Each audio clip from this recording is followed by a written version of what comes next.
Hi guys! I posted a while ago a thing to ask questions for ideas for Veda, and I had a friend who said it would be really cool to do a video on what my life was as a single mom.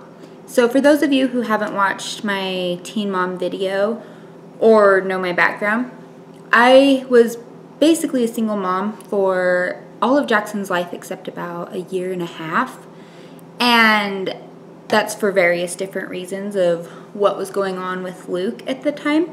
You would ask, like, how do you do it? How do you be a single mom when you don't have a degree, when you're super, super young, 18 years old? You don't have another choice. People give up on their kids or choose other alternatives, but that's not me. When you're given the situation, you try harder. You push harder than you would if you felt more comfortable in a stable situation. You don't have a life. Outside of school and my son, there was no life. There was no social life. There was no me time. When you don't have me time. You end up not really having friends because you don't get to spend time with them unless they're understanding and plan things that involve you and your child in a time that you're not busy working or going to school. Or single mom, I never dated. The reason for that is when I was a single mom, Luke never took him. That was never an option of he has him these weekends, these nights. Working or in school, I was paying for daycare or my mom had him, and occasionally my siblings would help if my mom was busy. It felt like they were willing to help in the times that were needed, but it wasn't like, here, we'll take him so you can go watch Netflix and take a nap or something like that. That wasn't the case ever, and I wouldn't have wanted them to, because honestly, with Luke being out of the picture and him already not having a dad during those times, I didn't want him to feel like he didn't have a mom either. It was hard being away for long hours with school or work, that when I wasn't, I wanted to be with him. I wanted him to know he was cared about and had me, and we were creating memories. And how does it feel being a single mom?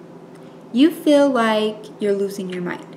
You feel like you are on the verge of insanity all day long. You feel like you are not meeting up to the expectations, that you're always falling short of something. If you're spending time with him, the house is a mess and needed to be clean. If you're cleaning, you feel like you're not doing what you need for him. You always feel like there's that piece missing, because being a parent really is a two-person job, if not more. I mean, the more people that can love your child, the better. So when you're in it all by yourself, you always feel like you're falling short in one aspect or another of your child's life.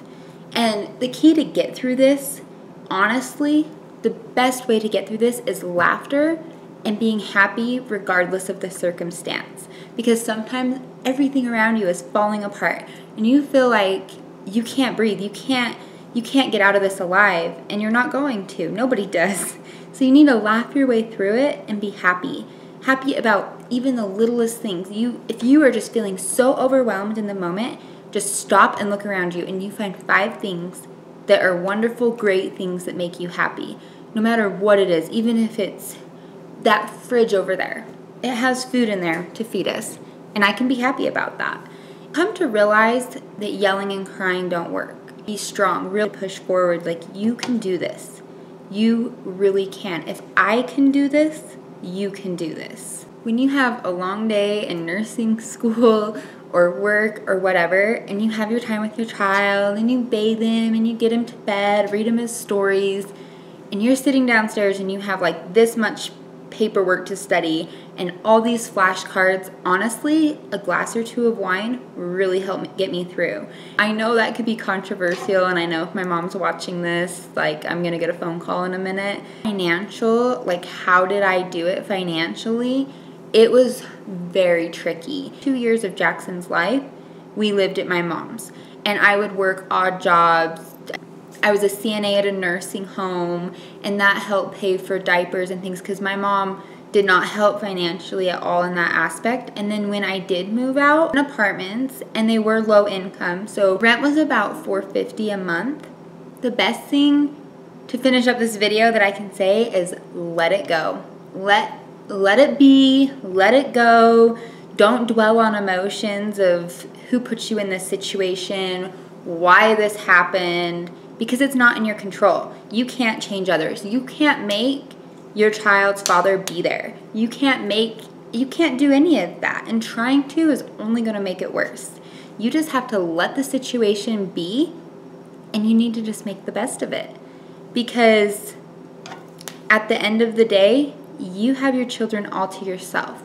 And that's not necessarily the ideal situation, but it's a special bond that you create that lasts forever. And I have to say that now that I am back with his father, the difference in my relationship with him and then his relationship with his father is significant.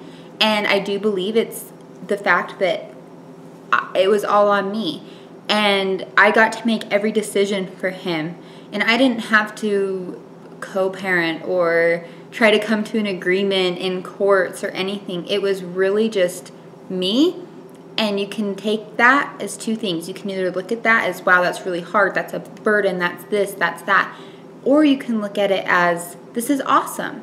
This is so much less stress than having to deal with paying for lawyers and courts and having to deal with coming to an agreement on the littlest decisions and constant arguing. It was just, I was free to make whatever decision I felt best for my child, and I got to have the say in everything in his life and be the sole provider, and I didn't have to worry about which holidays I got to spend with him or can I make these plans this weekend, because I always had him. And the answer was yes to anything I wanted because I didn't have anybody competing. And to me, I looked at it as a blessing through those times of raising him. And with raising him, it really helped raise me. So if you guys have any questions on this topic, then you can go ahead and post them below or send me private messages. I know a lot of people like to do that, and that's totally fine. I read every single one of them and answer. So you can do that. I will post the links to my Instagram and Facebook also below. I'm getting new to the Facebook thing. It's www.facebook.com/Liss, L-I-S-S, loves, L-U-V-S, Luke, L-U-K-E. And my Instagram is @MelissaPurser. I'll continue doing videos for the rest of August. Bye!